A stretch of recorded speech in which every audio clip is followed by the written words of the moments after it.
வாடி லதா, எப்படி இருக்க? இப்போலாம் உன்னை பார்க்கவே முடியல. இந்திய மாதிரி வீட்டுக்கெலாம் வர முடியல. எப்பவும் பிஸி தான். என்ன லதா, அப்படி தானே? ஐயோ மாமி, அப்படியெல்லாம் இல்லை மாமி. ஒரே வேலை, பிள்ளைய பார்க்கணும், அதிலேயே போயிருது. மிச்சப்படி வீட்டுக்கு வரக்கூடாதுலாம் எதுவும் இல்லை மாமி. நம்ம வீட்டுக்கு வர நான் யார்ட்டையாவது கேட்கணுமா? அப்படிதானே மாமி நீங்களும் நானும் பழகிட்டு இருக்கோம்.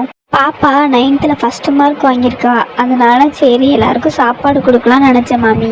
அக்கம் பக்கத்தில் வீட்டில் மட்டும் கொடுக்கலாம்னு நினச்சேன். அதான் சரி மாமிக்கும் ஒரு வார்த்தை சொல்லிடுவோன்னு வந்தேன் மாமி. கண்டிப்பாக வந்துடுங்க. நீ ஒருத்தி தாண்டி கஷ்டப்படுற. ஏன் இப்போவே இப்படி பண்ணிகிட்டு இருக்க? 10th பார்த்துக்கலான்னு விட வேண்டியதானே? ஒருத்தி உழைப்ப வச்சு தான் பார்த்துட்டு இருக்க. நாளைக்கு பிள்ளைக்கு கெட்டி கொடுக்கணும், சேர்க்கணும்லாம் இல்லையாடி? மாமி, என் உலகமே லட்சிதா தான் மாமி. அவளுக்காக தான் எல்லாமே. அவள் ரொம்ப ஆசையாக கேட்டா, அதனால ரொம்பலாம் இல்லை மாமி. பக்கத்தில் உள்ள ஒரு 3 வீடு, அவள் ஃப்ரெண்ட்ஸ் ஒரு 2 பேர், அவ்வளோதான் மாமி. சும்மா ஞாயிற்றுக்கிழமை ஜாலியாக சந்தோஷமாக பிரியாணி போட்டு சாப்பிட்லான்னு. கண்டிப்பாக வாங்க மாமி. என்னது, பிரியாணியா? சிக்கன் பிரியாணியா, மட்டன் பிரியாணியா?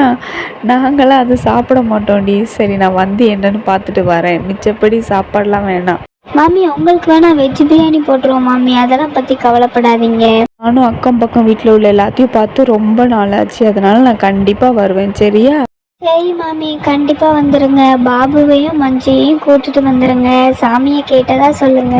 கண்ணன்சாமி, இப்போ நம்ம ஊர் பிள்ளையார் கோயிலுக்கு பூஜை வைக்காங்களா? ஆமாடி, நம்ம ஊர் பிள்ளையார் கோயில், சிவன் கோயில், சுற்றி உள்ள ராமர் கோயில் எல்லாம் அவர் தான். கண்ணன்சாமிக்கு தாண்டி கொடுத்துருக்கு. அதை நம்பி தான் நம்ம பொழப்பு போயிட்டு இருக்கு. சரி மாமி, கண்டிப்பாக வந்துடுங்க மாமி. இப்போ நாங்கள் போயிட்டு வரோம்.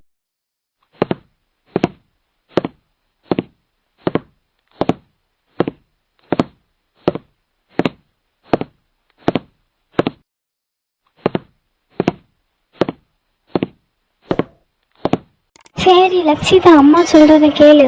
எத்தனை பேர் வராங்கன்னு கணக்கு போட்டுட்டு என்னென்ன ஜாமான் வாங்கணும்னு கணக்கு போடணும். சரியா? மாமி வீட்டில் யாரும் சாப்பிட மாட்டாங்க, வந்தாலும் காப்பி தான். அதனால் மாமி வீட்டை கணக்கில் எடுக்க வேண்டாம். லிங்கராஜ் அண்ணன் வீட்டில் லிங்கராஜ் அண்ணன், சரோஜக்கா, அவங்களுக்கு ஒரு 3 பிள்ளைகள், 5 ஆச்சு. அதுக்கப்புறம் விஜயக்கா வீட்டில் விஜயக்கா, சங்கரண்ணே, அவங்களுக்கு ஒரு பொண்ணாச்சு. 5 3 8 ஆச்சு. நீயும் நானும் 10 ஆயிட்டோம். அதுக்கப்புறம் வேறு உன் ஃப்ரெண்ட்ஸு ஒரு 2 பேர் சொல்லியிருக்க, 12 பேர். சரி, அதனால் ஒரு 15 சாப்பாடு வர்ற மாதிரி நம்ம ஞாயிற்றுக்கிழமை சமைக்க எல்லாம் ரெடி பண்ணுவோம். சரியா? போதுமா, மிச்சம் இருந்தால் நம்ம அதையே வச்சு நைட்டுக்கும் ஒப்பேத்திடலாம். எப்படி? சரிம்மா, இப்போ என்னென்ன வேணுங்கிற லிஸ்ட்டு சொல்கிறேன், அதெல்லாம் எழுதி வை. சரியா? சனிக்கிழமை தானே இன்னைக்கு மதியானம் சந்தைக்கு போய் நம்ம எல்லாம் வாங்கிட்டு வந்துடுவோம். சரியா? சனிக்கிழமை சந்தை நல்லா கூட்டமாக இருக்கும், மதியானம் வெயில் வேறு அடிக்கும். அதனால் நீ வீட்டில் இரு. அம்மா மட்டும் போய் என்னென்ன வேணும்னு வாங்கிட்டு வரேன். இப்போ சொல்கிறத மட்டும் நீ அம்மாவுக்கு கொஞ்சம் எழுதி மட்டும் தந்துடு. சரியாம்மா? அம்மா, வாய்ப்பே இல்லை. நான் கண்டிப்பாக வருவேன். சரியாம்மா? அதனால் என்னை விட்டுட்டு போகணுங்கிற நினைப்பே இருக்கக்கூடாது. நானும் வருவேன், உங்களுக்கு ஹெல்ப் பண்ணணும்ல. அதனால் வீட்டில் எனக்கு போர் அடிக்குமா. நான் வாரேம்மா. அடம்பிடிச்சு வாரேன்னு சொன்னேன். காய்கறி பேக் எல்லாத்தையும் உன்னை தூக்க விட்டுரும். பார்த்துக்கோ லட்சிதா, ஒழுங்காக வீட்டில் இரு. பரவாயில்லம்மா, எல்லா பேக்கையும் நானே தூக்கிட்டு வரேன். நான் வாரேன். சரிங்களாம்மா? ப்ளீஸ்மா. சரி, அதுக்கு மேலே உன் இஷ்டம். வெயில் அடிக்கும், வாரேன்னா வா. கறி பை, அரிசி பை எல்லாத்தையும் உன்னை தூக்க விடுறேன், வா. எல்லார் வீட்டுக்கும் சொல்ல போயிட்டு வந்ததே 11:30 ஆயிட்டு. சந்தை அதுக்குள்ளே கூடி இருக்கும். வா, நம்ம சீக்கிரம் போய் வாங்கிட்டு வரலாம்.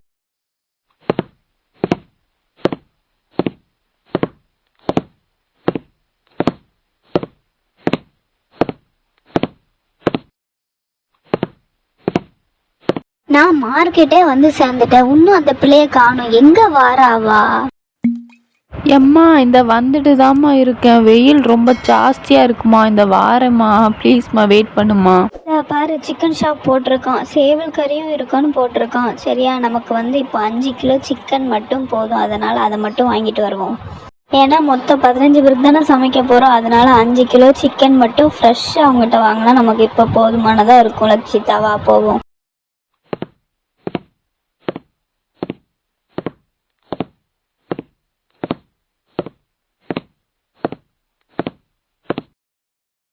அண்ணா, இங்கே பிராய்லர் சிக்கன் எதுவும் கிடைக்குமா, இல்லை சேவக்கறி மட்டும்தான் கிடைக்குமா? சேவக்கறின்னு போட்டிருக்கு, அதான் கேட்டேனா. பிராய்லர் சிக்கன், சேவல், நாட்டுக்கோழி, அதுக்கப்புறம் புறா எல்லாமே கிடைக்கும். உங்களுக்கு என்ன வேணும்னு சொல்லுங்க, அதை மட்டும் நான் பேக் பண்ணி தரேன். அது மட்டும் இல்லாமல் இங்கே வந்து ஃப்ரைட் ஐட்டமும் ஸோ இப்போ நாங்கள் சேல் பண்ணுறோம். சிக்கனில் சரி, எதுலனாலும் சரி, தந்தூரி, சில்லி, பாப்கார்ன் அப்படி நிறைய விதத்தில் நாங்கள் சேவ் பண்ணுறோம். உங்களுக்கு என்ன வேணும் சொல்லுங்கள், நாங்கள் தரோம்.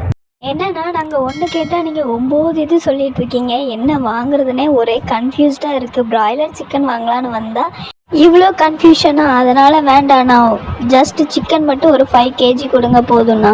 எனக்கு வந்து கொஞ்சம் ஃப்ரெஷ் சிக்கன் வேணும். ஏன்னா நாளைக்கு மார்னிங் தான் நாங்கள் வந்து சமைக்க போகிறோம். அதனால் இன்றைக்கே வாங்க வந்துட்டோம். அதனால் கொஞ்சம் ஃப்ரெஷ்ஷாகவே வேணும்ண்ணா. சரிம்மா, நீ கேட்ட 5 கிலோ சிக்கன் இது இந்த பேக்கில் நாங்கள் பேக் பண்ணிட்டோம். அது கூட கொஞ்சம் தந்தூரி வச்சுருக்கோம், சாப்பிட்டு பாருங்களேன். தந்தூரி ரொம்ப ரேட்லாம் இல்லைம்மா, ஒரு பிளேட்டு 50 ரூபா தான். சும்மா பாப்பா வந்திருக்கால, ஒரு பிளேட் டேஸ்ட்டுக்கு வாங்கி கொடுங்கம்மா, சாப்பிடுவாள்ல பிள்ளை. சிக்கன் 1 கிலோ 200 ரூபா, 5 கிலோ 1000 ரூபா ஆச்சுக்கா. சரிங்களா, 1050 ரூபா. தாங்கண்ணா, இதில் 1000 ரூபா இருக்குது. எனக்கு சிக்கன் மட்டும் போதும், தந்தூரிலாம் வேண்டாம். நாளைக்கு பிள்ளைக்கு சிக்கனில் அதை தான் பண்ணி கொடுக்க போகிறோம். நாளைக்கு சிக்கனில் அவளுக்கு என்னென்ன வேணுமோ அதை பண்ணி கொடுத்துட்டா வேலை முடிஞ்சு. அதுக்கு போட்டு எதுக்கு 50 ரூபாய்க்கு எக்ஸ்ட்ரா வாங்கிக்கிட்டு 5 கிலோ சிக்கன் மட்டும் போதும்ண்ணா, அதுவே போதும். இந்தாங்கண்ணா, பைசா பிடிங்க, சிக்கன் தாங்கண்ணா. பரவாயில்ல, இப்படியும் நல்லா வியாபாரம் பண்ணுறீங்க. சரி, நான் 1000 ரூபா கரெக்டாக இருக்கான்னு எண்ணி பார்த்துக்கோங்க, வரேன்.